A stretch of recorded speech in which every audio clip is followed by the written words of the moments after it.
Emangnya masih zaman minta proyek sama orang tua yang di pemerintahan? Dasar desok. Malu dong sama embel-embel gelar yang kalian dapat dari kuliah. Apalagi kuliahnya di luar negeri. Balik ke Indonesia bukannya membangun Indonesia untuk lebih baik, malah ngehancurin. Dasar katanya mau berbakti buat nusa dan bangsa, tapi yang ada apa? Malah ngancurin semuanya. Bukan begini caranya untuk membangun Indonesia yang lebih baik. Kalau dibilang saya itu ketua umum termuda saat ini di Indonesia, dan pada kiu-kiu juga itu. Ku geru, Bu.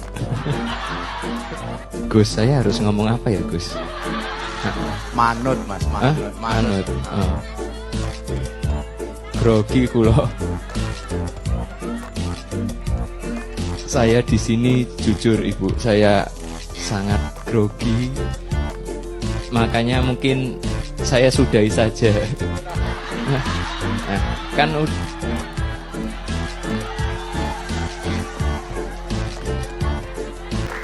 baru saja saya nerima KTA PSI langsung diserang, dihujat, dihina.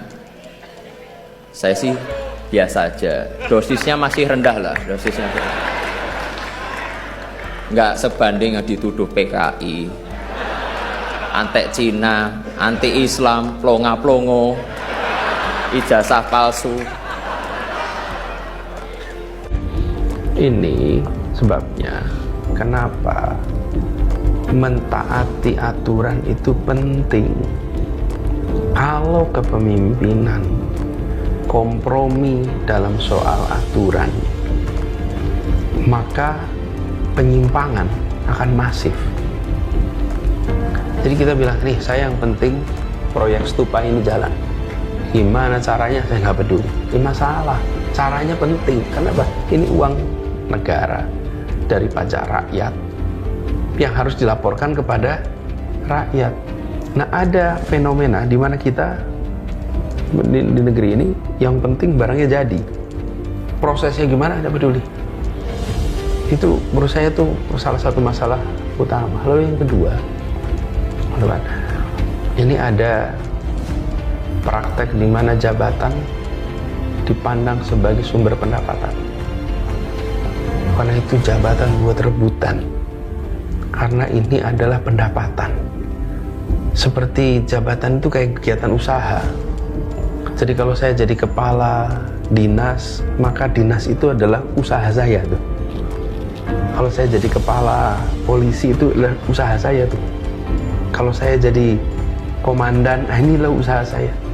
Ini semua adalah jabatan publik, bukan kegiatan usaha.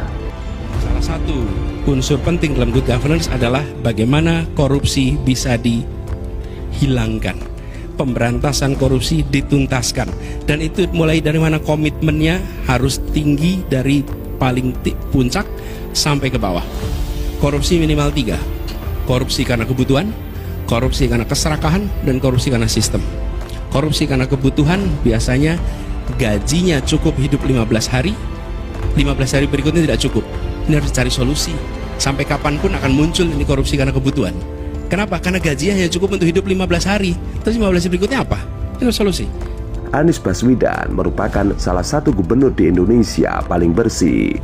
Bahkan, ia melakukan berbagai cara untuk mencegah terjadinya praktek tindak pidana korupsi di jajarannya. Anies menyebutkan ada 3 unsur penyebab orang melakukan tindak pidana korupsi di Indonesia. 3 unsur tersebut menyebabkan orang melakukan korupsi. Ia menggarisbawahi bahwa orang yang melakukan korupsi karena tuntutan kebutuhan, karena keserakahan, dan korupsi karena sistem korupsi. Ia menjelaskan, persoalan kebutuhan itu dapat diselesaikan dengan memberikan pendapatan yang cukup untuk biaya hidup yang layak. Kalau kebutuhan hidup layak tidak bisa dipenuhi di tempat dia bekerja, maka tanggung jawab di rumah yang harus ditunaikan.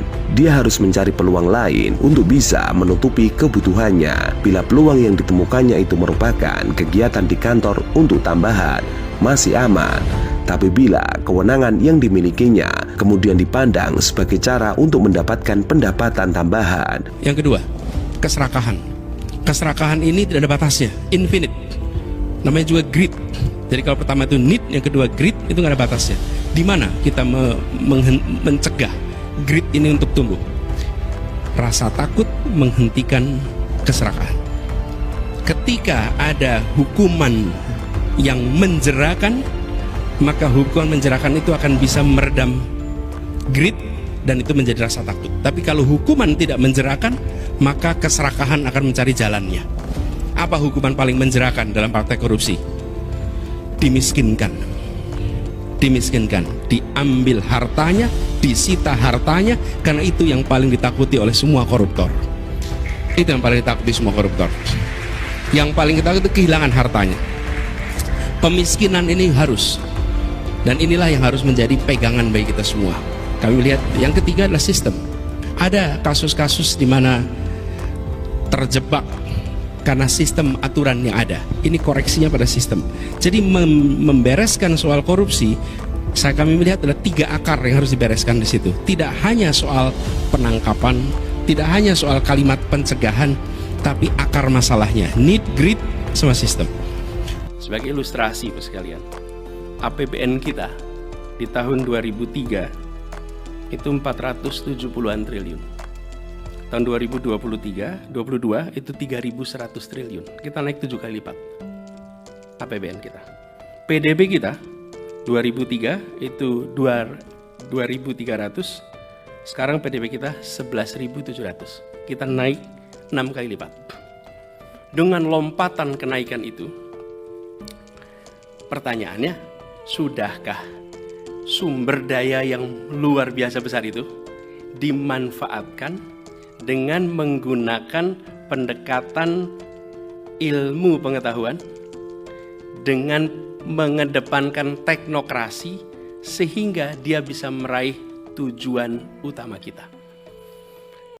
Halo teman-teman, berjumpa bersama saya di Politik Dangi. Kalau kita melihat bagaimana dulu ya, Kaisang ini berkata banyak anak-anak pejabat yang minta proyek kepada bapaknya. Ya, seolah Kaisang benar-benar bersih ya pada saat itu. Dan apa yang kita lihat ya sekarang ini, bagaimana Kaisang menjadi ketua umum partai itu setelah 2 hari dia jadi anggota partai PSI dan kemudian didapuk menjadi ketua umum, teman-teman. Ya, nggak kaleng-kaleng ketua umum. Ya, setelah 2 hari menjadi kader PSI. Dan bagaimana juga sudah menjadi rahasia umum ketika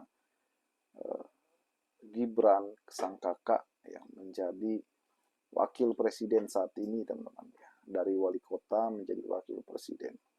Yap, inilah kebalikannya, teman-teman. Apa yang dikatakan Kaisang waktu itu, ya, apa-apa minta bapak, dan terbukti sekarang. Bagaimana menurut kalian?